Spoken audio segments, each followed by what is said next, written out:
এই আনিশা তাসনিম প্রশ্ন করেছেন, আমার বাচ্চাকে পাঙ্গাস মাছ দিয়ে খিচুড়ি খাওয়াই, কারণ এই মাছে কাঁটা কম থাকে।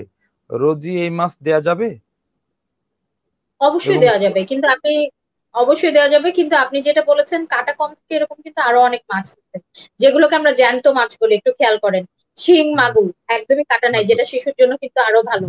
তারপরে যদি আপনি দেখেন চিংড়ি মাছ, চিংড়ি মাছের যে প্রচুর পরিমাণ যে এসেনশিয়াল ফ্যাটি অ্যাসিড এবং যে তার যে রিচ যে সোর্স অফ ডিফারেন্ট মাইক্রোনিউট্রিয়েন্টস, এটা কিন্তু শিশুর জন্য খুবই ভালো। তো আপনি কিন্তু চিংড়ি মাছ টেস্টও মজার, আপনি শিশুকে কিন্তু সেটাও দিতে পারেন।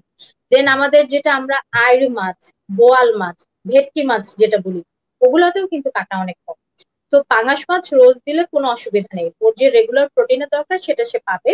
বাট আমি বলছি আপনি যদি তাকে ভ্যারাইটি দিচ্ছেন, সেক্ষেত্রে কাটা ছাড়া আরো অনেক মাছ আছে, সেটাও খাওয়াতে পারেন।